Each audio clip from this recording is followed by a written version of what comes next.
नमो अरिहन्ताणं नमो सिद्धाणं नमो वायुर्याणं नमो वज्रायाणं नमो लोये शव्यसाव सर्वासिद्धि कल्याण।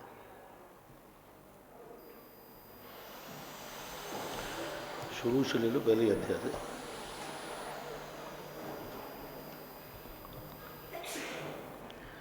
जैन सिद्धांत प्रवेश का है। इसमें जैन शास्त्रों की परिभाषाएं हैं। पंडित गोपाल दास जी बरैया ने इसको आगम से संग्रहित किया है। सबसे पहला प्रश्न है, पदार्थों के जानने के उपाय कितने हैं? 4 उपाय हैं: लक्षण, प्रमाण, नय और निक्षेप। अब जैसे ही तत्वार सूत्र में अपन समझेंगे तो प्रमाण नय रधिगमः, वहाँ प्रमाण और नय को लिया है। यहाँ लक्षण और निक्षेप इन दो को ले लिया है। हालांकि प्रमाण और नय में लक्षण सब गर्भित हो जाते हैं, लेकिन फिर भी इन्होंने लक्षण और निक्षेप ये दो अलग से लगाए हैं। किसी भी पदार्थ को अपन जानते हैं तो सबसे पहले उसका लक्षण पूछा जाता है कि इसका लक्षण क्या है, किस लक्षण से इसको पकड़ा जाए। जैसे मान लो पेंसिल है तो कोई अनजान व्यक्ति से कहा जाओ बाजार से पेंसिल लेके आओ, तो वहाँ पर हमेशा ध्यान रखो, उसका वो लक्षण पूछेगा कि पेंसिल का लक्षण क्या है। प्रमाण, प्रमाण का अर्थ होता है, वो प्रमाण नहीं, प्रमाण का अर्थ होता है कि यह वस्तु सही में इस लक्षण वाली है या नहीं। लक्षण बता दिया, जैसे जो गाय होती हैं वे सींग वाली होती हैं, तो बिना सींग की भी तो गाय होती है, तो ये प्रमाणाभास हो गया। तो लक्षण के बाद ये देखा जाएगा कि इस लक्षण में अतिव्याप्ति अव्याप्ति दोष तो नहीं है। इन दोषों से दूसरा उदाहरण दे सकते हैं। जो मुनि होते हैं वे रत्नत्रयधारी होते हैं। जो रत्नत्रयधारी होते हैं वे तो मुनि होते हैं, लेकिन जो लक्षणधारी होते हैं वे मुनि होते हैं।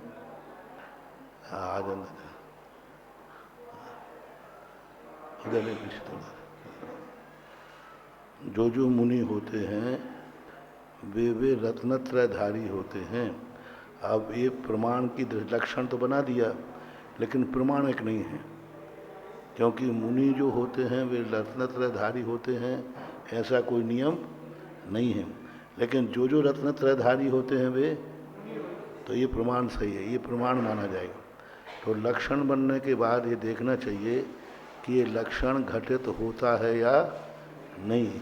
तो दूसरा वस्तु को जानने के लिए हमें प्रमाण की ज़रूरत होती है, क्योंकि कई लोग लक्षण तो सब कहीं मिल जाएगा, लेकिन वो लक्षण प्रमाणिक नहीं होता। 363 मत वाले भी लक्षण बनाते हैं, लेकिन वो लक्षण प्रमाणिक नहीं है। इसलिए प्रमाण के बाद नय, वस्तु को जानने का यह लक्षण निश्चय नय से है अथवा व्यवहार नय से है। व्यवहार नय से लक्षण है या निश्चय नय से लक्षण है। रत्नत्रय जो लक्षण मुनि का बनाया ये व्यवहार नय से लक्षण है। निश्चय नय से लक्ष्य लक्षण में कोई भेद नहीं होता है निश्चय नय की अपेक्षा से। तो नयों की अपेक्षा से यह लक्षण घटित होता है या नहीं। कौन से नय से है? रत्नत्रयधारी मुनि होते हैं, यह कौन से नय से है? व्यवहार नय। निश्चय नय में लक्षण भेद नहीं होता है, अभेद होता है ऐसा। फिर आता है निक्षेप, वस्तु कहाँ मिलेगी। ये तो जान लिया अपन ने कि भाई ये वस्तु हमें चाहिए, लेकिन वो वस्तु मिलेगी कहाँ। मनुष्य पर्याय में मुनिपना मिलेगा कि नरकों में मिलेगा कि देवों में मिलेगा। तो निक्षेप, ये 4 चीज़ें किसी भी पदार्थ को जानने के लिए जरूरी है। 4 में से एक भी कम है तो आप भटक जाएंगे। लक्षण मिल गया लेकिन वो लक्षण प्रमाणिक नहीं है। प्रमाण मिल गया लेकिन नए की अपेक्षा यदि आपका लक्षण नहीं है तो आप भटक जाएंगे, क्योंकि नए की अपेक्षा से कोई भी लक्षण है, कई लक्षण असद्भूत व्यवहार नए से बनता। ये लकड़ी यहाँ आओ, अब लक्षण क्या बना लिया? लकड़ी। तो अब यदि हमारे पास नए नहीं है, असद्भूत व्यवहार नए की अपेक्षा से लकड़ी वाला भी अपन लकड़ी कहते वो सुन लेता है कि नहीं? लेकिन लकड़ी फेंक दे तो फिर कहाँ ढूंढेंगे? तो हमें ये समझना है कि लकड़ी वाला लक्षण व्यवहार नए से है कि निश्चय नए से है? व्यवहार में भी असद्भूत है या सद्भूत है? असद्भूत व्यवहार नए से हमने इसको लकड़ी वाला कहा, तो कल के दिन वो लकड़ी वाला लकड़ी के बिना पाया गया तो अपन कोई बाधा नहीं। क्यों भाई? यही व्यक्ति है ना कल लकड़ी वाला कह रहे थे। हाँ, असद्भुत व्यवहार नहीं की अपेक्षा था, आज वो लकड़ी नहीं के लिए है तो लकड़ी वाला नहीं है। तो ऐसे नयों की अपेक्षा से लक्षण, कई लक्षण ऐसे हैं जो असद्भूत से बनते हैं, कई लक्षण सद्भूत से बनते हैं, कई लक्षण निश्चय नय से बनते हैं। देखो द्रव्य संग्रहकार में नए से लक्षण बनाया जीव का। तिक्काले चदुपाणा इंद्रिय बल माऊ आण पाणो है बौहाराशु जीवो निश्चय नयदु छेदना जस्य। अब देखो लक्षण कितने से बनाया? नय से। व्यवहार नय से कौन है? तिक्काले चदुपाणा। निश्चय नय से लक्षण क्या है? चेतना। निश्चय नयदु छेदना जस्य। अब देखो द्रव्य संग्रह में दो लक्षण बना दिए कि नहीं? तो अब ऐसा नई की विवक्षा से एक ही वस्तु दो हैं कि एक और लक्षण कैसे हो गए? निश्चय से अलग, व्यवहार से अलग। इसलिए जैन दर्शन में ये मात प्रमाण नय की जो परिभाषा है मात जैनियों में ही है। अन्य किसी दर्शनकार में लक्षण मिलेगा, प्रमाण मिलेगा, निक्षेप मिलेगा, लेकिन नय नहीं मिलेगा। और नय की जैन दर्शन नय की मुख्यता है। नयों के बिना व्यक्ति मिथ्या दृष्टि है। सारा जगत नय निरपेक्ष है इसलिए मिथ्या दृष्टि है, और नय सापेक्ष है तो सम्यक दृष्टि है। तो इस प्रकार से और निक्षेप, हमें यही पता नहीं है कि वस्तु कहाँ पाई जाती है। रत्नत्र मुनि में पाया जाता है, अब मुनि महाराज कहाँ पाए जाते हैं? हम कहाँ ढूंढें? नरकों में, देवों में, पशुओं में। तो निक्षेप न कहता है मनुष्यों में। मनुष्यों में भी कहाँ मिलेगा? आर्यखंड में। आर्यखंड में भी कहाँ मिलेगा? उच्च गोत्री के लिए अच्छे कुलीन लोग वहाँ रहते हैं। तो ये कहलाता है निक्षेप। तो इस प्रकार से पदार्थ को जानने के उपाय चार हैं। लक्षण किसे कहते हैं? मिले हुए बहुत से पदार्थों में से किसी एक पदार्थ को जुदा करने हेतु को लक्षण कहते हैं। जैसे जीव का लक्षण चेतना बनाया, अब इन्होंने एक नए की अपेक्षा बना दिया। मिले हुए पदार्थ, लक्षण की जरूरत क्या थी? पदार्थ था, पदार्थ है, उसको लक्षण की जरूरत क्या है? एक पदार्थ होता तो लक्षण की जरूरत नहीं होती। जब बहुत सारे पदार्थ हैं तो हमें लक्षण बनाना ही, क्योंकि अन्य वस्तुओं से हम लक्षण को जुदा नहीं कर सकते। द्रव्य 6 हैं, अब हम जीव को कैसे अलग करें? जीव को अलग करने के लिए हमें जीव का अलग लक्षण बनाना पड़ेगा। उपयोगो लक्षणम, उपयोग वाला जीव है। पुद्गल स्पर्श रसगंध वाला पुद्गल है। इस प्रकार के ये अन्य पदार्थों, मिले हुए पदार्थों में से किसी को अलग करने से लक्षण कहते हैं। लक्षण कितने होते हैं? 2 भेद, एक बालभूत,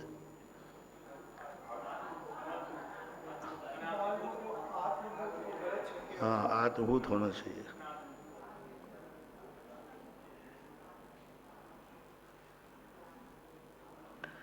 आत्मभूत, दूसरा अनात्मभूत लक्षण। बहुत अच्छी है। देखो ये परिभाषाएं हमें याद हो जाएं तो जैनागम पढ़ना बिल्कुल सरल हो जाएगा। आत्मभूत लक्षण और अनात्मभूत लक्षण जो अभी हमने बताए थे उसी को यहाँ कहते हैं। आत्मभूत लक्षण किसे कहते हैं? जो वस्तु के स्वरूप में मिला रहता है, जैसे अग्नि का लक्षण उष्णपना, आत्मा का लक्षण ज्ञान दर्शन, पुद्गल का लक्षण स्पर्श रस गंध वर्ण।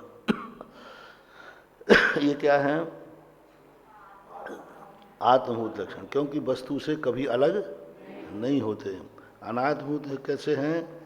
जो वस्तु के स्वरूप में मिला नहीं होता, जैसे दंडी पुरुष का लक्षण दंड, जैसे लकड़ी वाला कहा, लकड़ी वाला, छाता वाला, दूध वाला, पिछी वाला, ये सब लक्षण क्या हैं? अनात्मभूत। अनात्मभूत किसे कहते हैं? जो उसके साथ सदा नहीं रहते हैं, कभी कभार आते। तो इस अनात्मभूत लक्षण से भी हम वस्तु को पहचानते हैं कि नहीं? जैसे अभी हमने कहा लकड़ी वाले, सब्जी वाला, दूध वाले, ऐसे अपन व्यवहार में पुकारते हैं कि नहीं पुकारते? ये भी लक्षण कहलाते हैं। लक्षणाभास किसे कहते हैं? सदोष लक्षण को लक्षणाभास कहते हैं। सदोष। अब सदोष कितने हैं? 3, अव्याप्ति, अतिव्याप्ति और असंभव। अब देखना, पहले बताओ जानने के उपाय कितने हैं? 4। कौन से हैं? लक्षण, प्रमाण, नय और सेव। लक्षण किसे कहते हैं? जो मिली हुई वस्तुओं में से वस्तु को पृथक करने का जो हेतु बनता है, उसे लक्षण कहते हैं। लक्षण कितने हैं? आत्मभूत और अतिभूत। आत्मभूत किसे कहते हैं? जो वस्तु के साथ त्रिकालिक रहता है। और अनात्मभूत किसे कहते हैं? जो वस्तु से पृथक होकर के वस्तु की पहचान के लिए प्रयोग किया जाता है। वस्तु से पृथक है, लेकिन वस्तु की पहचान के लिए किया जाता है। अब लक्षण में दोष भी होता है कि नहीं होता है? तो कौन से दोष हैं? अव्याप्ति, अतिव्याप्ति और असंभव दोष। अव्याप्ति दोष किसे कहते हैं? जो लक्ष्य से एक देश में लक्षण के रहने को अव्याप्ति दोष कहते हैं। अव्याप्ति यानी अधूरा, सब में नहीं पाया जाए।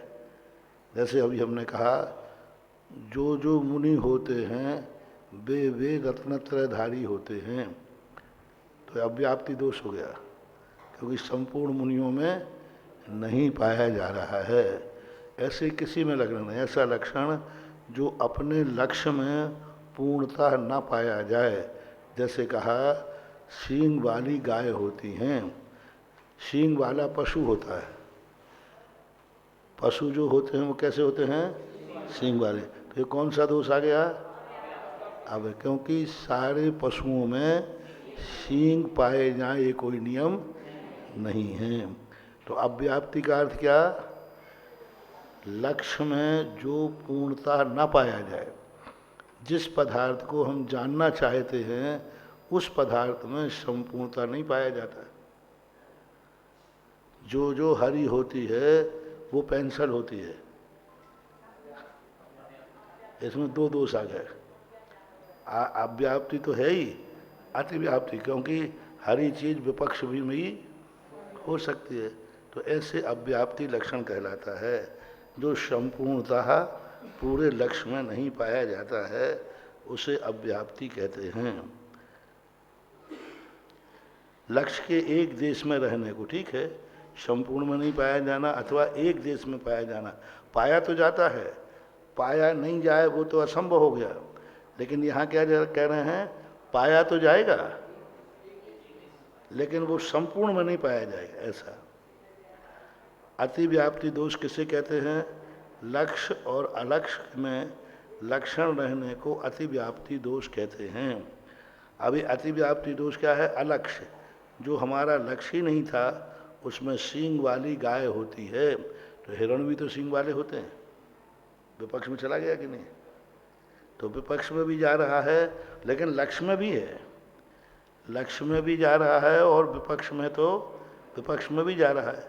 तो ये कहलाता अतिव्याप्ति। सीधा शब्द है, पूर्णता नहीं होना अव्याप्ति और विपक्ष में जाना अतिव्याप्ति। असंभव दोष किसे कहते हैं? लक्ष्य में लक्षण को असंभवता को असंभव दोष कहते हैं। जैसे गधे के सींग। अब सींग गधे के कभी हो ही नहीं सकते, खरगोश के सींग, आकाश के फूल, अब ये कभी होते ही, अब गधे के सींग होते ही नहीं है। लेकिन विद्याचंद्र महाराज ने कैसे सिद्ध कर दिया, आकाश के फूल, राजवार्त श्लोक वार्त में आया, बोले सारे फूल आकाश में तो होते हैं,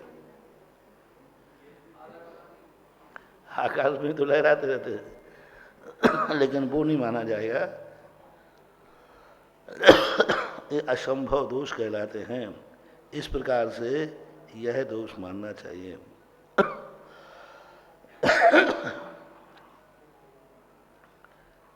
प्रमाण किसे कहते हैं?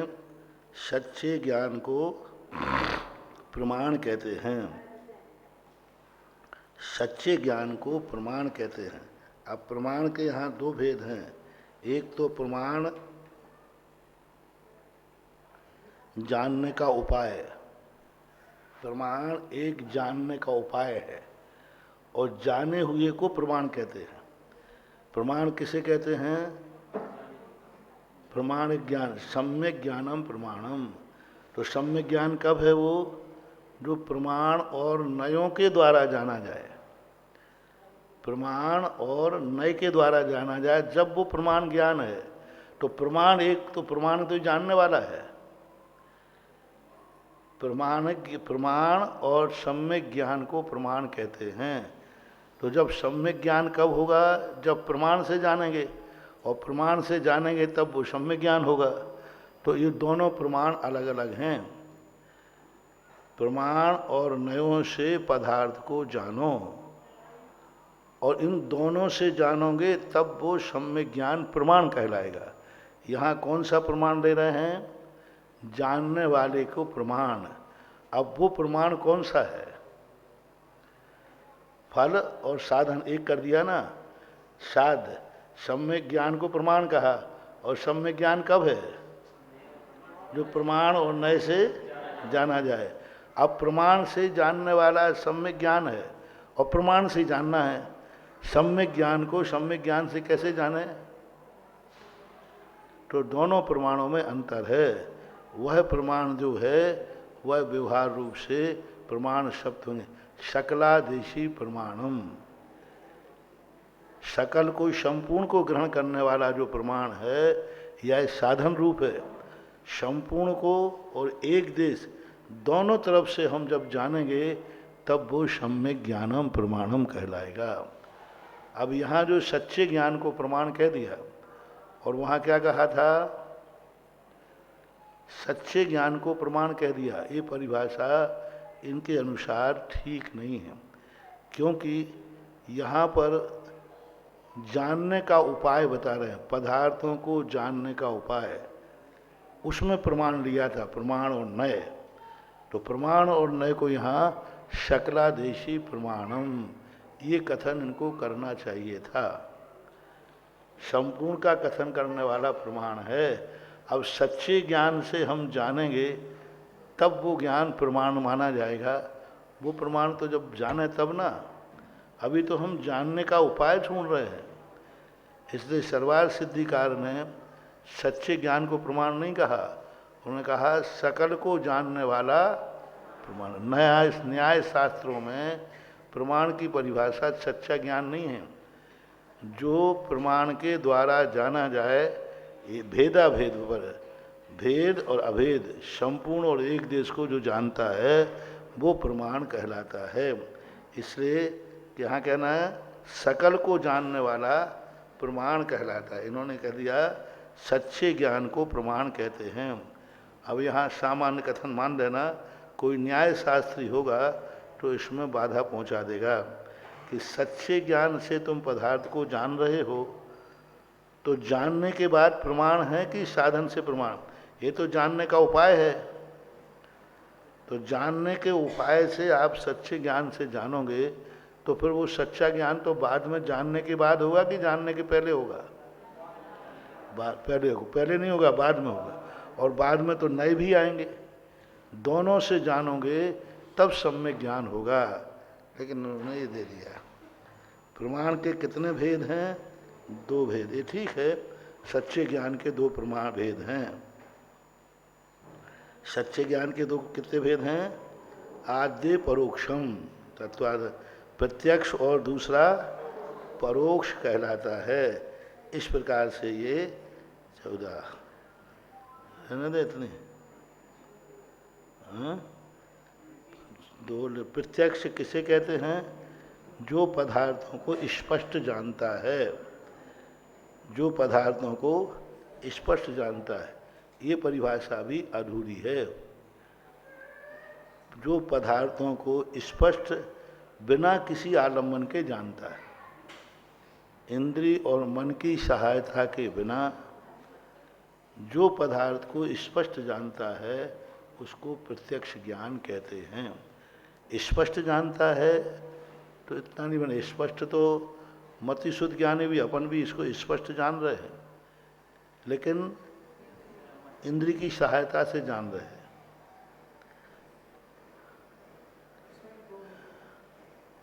ठीक है,